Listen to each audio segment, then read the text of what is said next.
Uma boa noite a todos, meus irmãos brasileiros.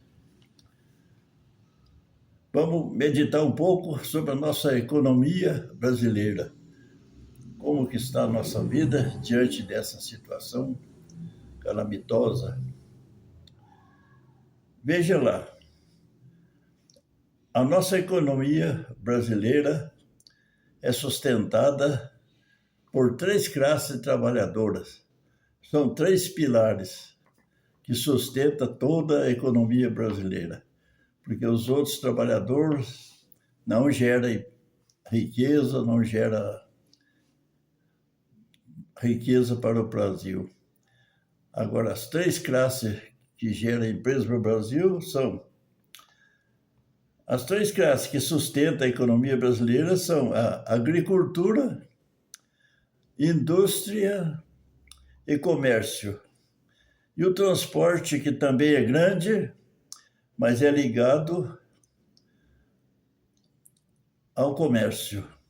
O transporte é muito importante, pois os caminhoneiros são heróis, e sem eles o Brasil para tudo.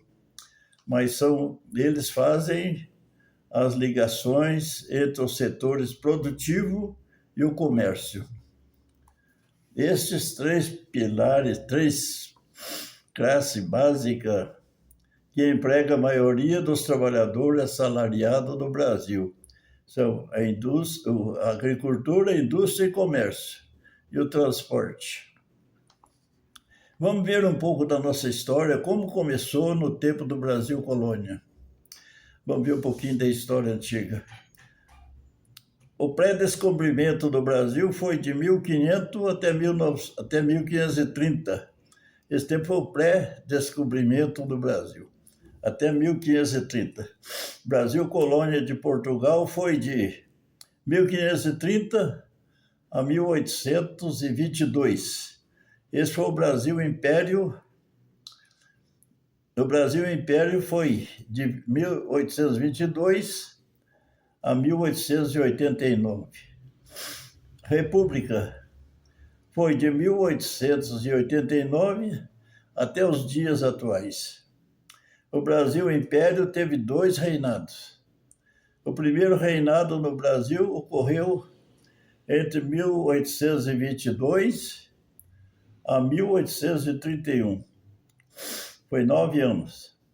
Foi neste período que Dom Pedro I governou como imperador após a independência do país em relação a Portugal. Segundo reinado do Brasil foi de Dom Pedro II.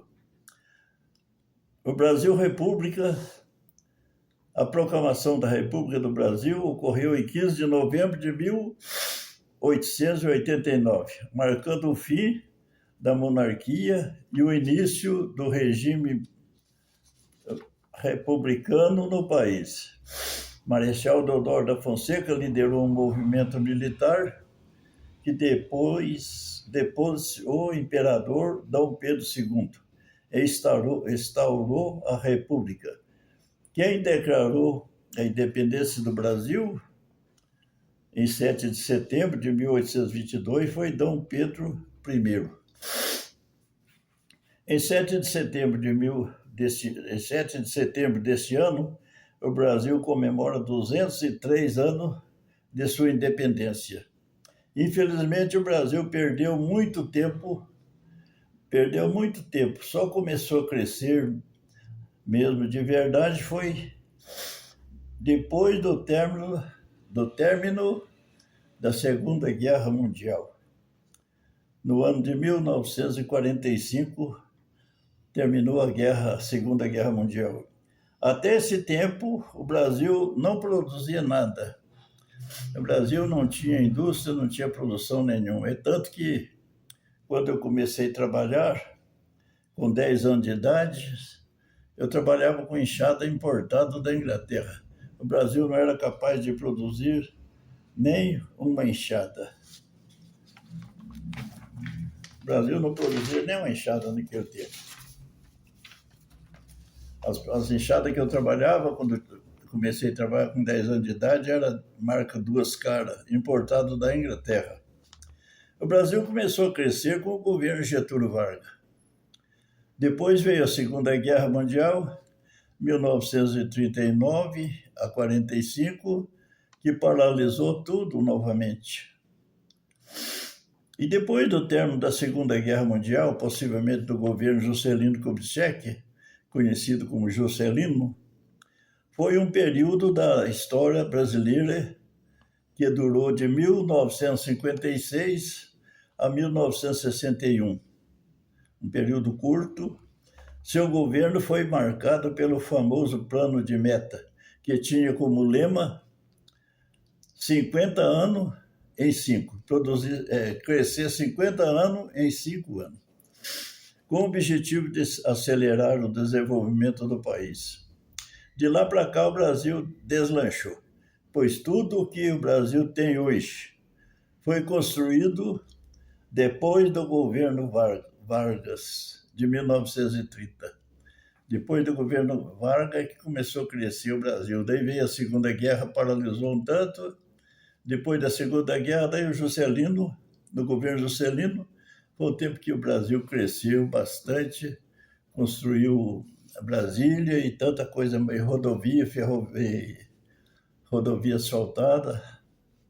A República Velha, de 1889 a 1930, foi marcada por uma sucessão de presidentes ligada ao interesse da oligarquia agrária, principalmente de São Paulo e Minas Gerais, que revezava no poder através do sistema de política de café com leite. Getúlio Vargas, com o golpe de 1930, pôs fim a esse período e iniciou a Era Vargas, um período de profunda transformação política e sociais no Brasil. Eu considero o Brasil um país muito novo. O Brasil é um país muito novo, por quê? Pois o Brasil é um país muito novo, pois foram 300 e tantos anos perdidos. No começo do Brasil, 300 e tantos anos, o Brasil não cresceu nada, foi só ter exploração. O que sustenta a economia do país são as três classes, os três pilares: agricultura, comércio e indústria, e o transporte é ligado ao comércio. Nesses três pilares trabalha a maior parte dos empregados assalariados do Brasil. Foram esses três setores que deram o impulso no crescimento e no progresso brasileiro. Todos os outros setores de trabalho dependem desses três. Essas três frentes de trabalho é que empregam a maioria dos operários heróis que produzem as riquezas para sustentar os políticos e todos as outras classes que não trabalham na produção. E também sustentar a vagabundagem, que hoje são bastante.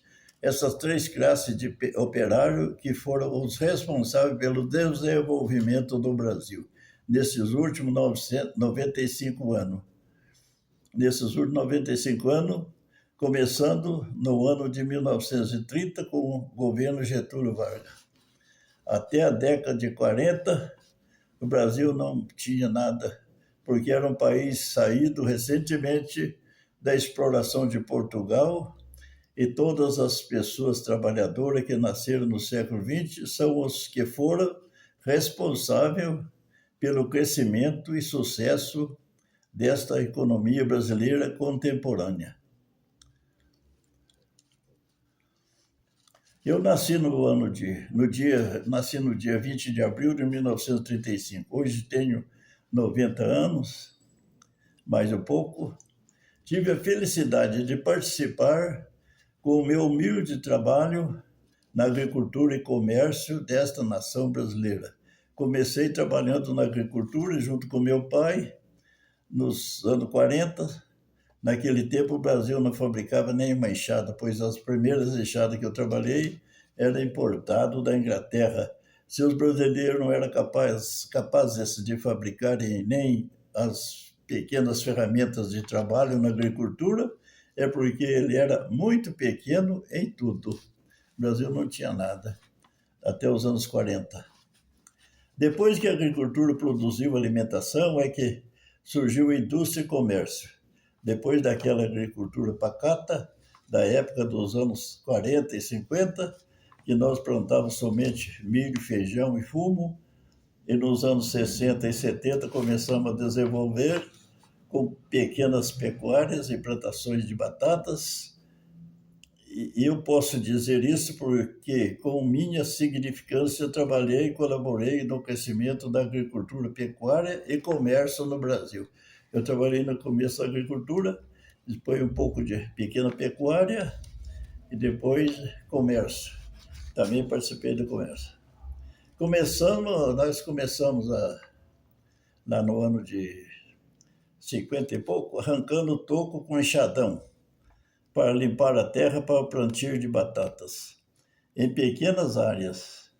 Então, era na força bruta, no enxadão, que a gente preparava as terras para plantar batata, as primeiras lavouras.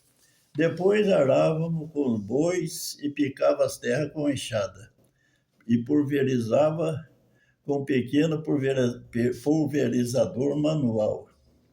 Depois fomos desenvolvendo aos poucos, arrancando os tocos, já desmatando as terras com o trator de esteira e arando com o trator agrícola, pulverizando com os mesmos e colhendo as batatas com máquinas. Já tinha desenvolvido um tanto. Isso foi no ano 70, 80. A agricultura contemporânea tornou-se em grandes agronegócios ou agropecuárias. Tudo mecanizado e informatizado. Foi uma grande conquista do trabalho do homem desse tempo. Hoje, o agronegócio é uma potência, tudo mecanizado, maquinário grande e até informatizado, até robôs já existem. Vamos ver como o homem começou a indústria de artefato de madeira. Naquele tempo, o homem começou na indústria de artefato de madeira, foi serrando as madeiras a braço na força bruta. Fazia um estaleiro de madeira na altura de um homem em pé, que não batesse a cabeça, depois rolava as toras em cima do estaleiro, alinhava em prumo, calçava bem, um homem subia em cima e o outro ficava embaixo e puxava a serra seguindo o compasso. Eu digo isso porque meu irmão e eu serramos muitas madeiras tirando tábua, caibros, vigas e ripas. Hoje ninguém mais serra assim. É tudo motorizado, é tudo motorizados. Na indústria de metalúrgica era na base da bigorna e martelo e marreta. Com um fole e carvão de madeira, acendia o fogo e avermelhava o ferro, levava a bigorna e descia o martelo, até fazer daquela peça de ferro uma ferramenta ou outros, aquilo que a desejasse.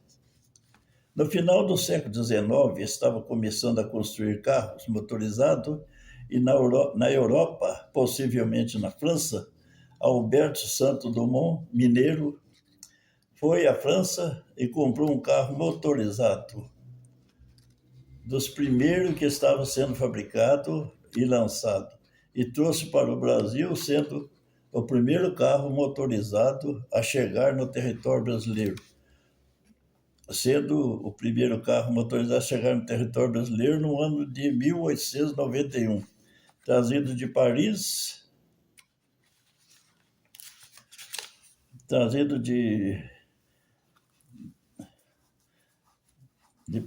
por Albert Santos Dumont. Mas esse carro não foi para circular pelas estradas brasileiras. A intenção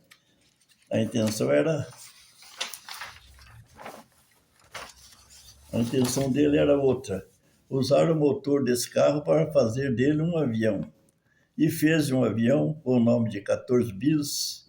Em 1906, levantou o primeiro voo que decolou da Terra, subindo poucas alturas, e conseguiu retornar e pousar tranquilamente no mesmo local.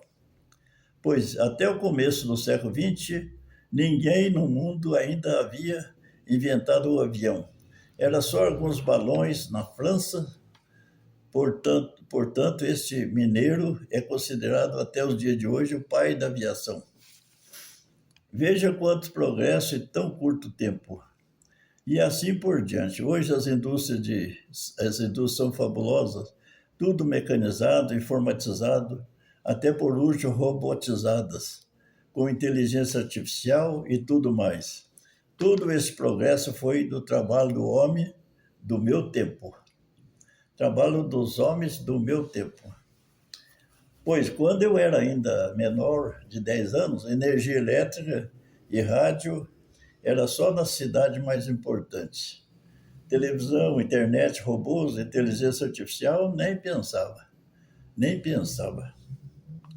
Vamos ver como era o comércio naquele tempo. Era impossível haver comércio sem transporte. O único meio de transporte no começo do século XX era no lombo de burros e cavalos. Burro e cavalos. Naquele tempo, havia muitos fazendeiros que transportavam as cargas em lombos de burros, de um lado para o outro, em todas as regiões. Havia naquele tempo um fazendeiro em uma região do município de Camanducaia, bairro Jaguari de Cima, que era possuidor de uma tropa de 120 burros. Assim disse o filho dele, que o filho dele tem mais ou menos a minha idade, então falava que o pai dele tinha uma tropa de burros de carga e eles faziam o transporte desta região agrícola para o Porto de Santos, São Paulo. Levava de tudo o que produzia nesse sertão mineiro: pinhão, milho, fumo, feijão, fumo de corda e outros. Café, apesar do Brasil já ser um produtor expressivo do café no tempo do Império Português, mas aqui na nossa região ainda era muito pouco. Aqui na nossa região ainda era muito pouco o café. Mas o pouco que produzia, ele transportava no lombo de burro, indo para Santos. Quando a tropa de burro chegava ao Porto de Santos, São Paulo, carregado de produto daqui do sul de Minas, descarregava tudo e logo depois começava a carregar com os produtos importados dos países europeus com o destino à nossa região. Os tais produtos, na maioria, eram industriais e era comprado pelos brasileiros. Ferramentas, querosene, pescado, conserva, sal, produto do mar. Açúcar era vindo de Pernambuco. Por via marítima, não havia estrada daqui para o Nordeste. Tinha que vir para o Porto de Santos, lá de Pernambuco, vinha pelo mar, via marítima. O transporte fazia e faz parte do comércio de mercadorias importada e nacional, produzido na agricultura e nas indústrias, distante do centro de consumo. Hoje, com muito mais razão, os transportes são ligados ao comércio. Como era atrasado o mundo todo naquele tempo, na França estavam começando a ser lançados os primeiros carros motorizados, alguns balões dirigíveis, pois avião ainda não havia. Só depois que o brasileiro, nascido em Minas Gerais, inventou o primeiro avião, é que começou a desenvolver a aviação no mundo todo. E hoje explora o espaço sideral e tem mísseis de guerra e tudo controlado a explodir muitos quilômetros de distância. Hoje, vê o tamanho que estamos, né? Acho que o meu raciocínio deixou bem claro que o progresso iminente está baseado nesses três pilares que sustentam toda a economia do Brasil e do mundo. É que tudo isto foi fruto da luta da luta incansável das pessoas que nasceram um pouco antes que já passaram dos 90 anos e nasceram depois de mim. Então, estão em atividade ainda. Eu, com 90 anos, ainda estou muito bem lúcido para escrever, gravar esta matéria, que servirá para análise de como nossa economia desenvolveu muito rápido e quem foram os construtores desse país maravilhoso.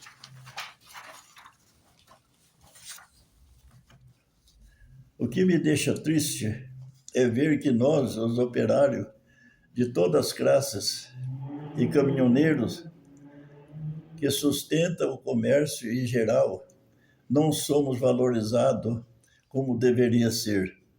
Somos todos nós pessoas nascidas no começo do século XX e no começo do século XXI, que formamos esta classe trabalhadora na agropecuária, indústria, comércio e transporte. Somos responsáveis por esse crescimento fabuloso que é o Brasil.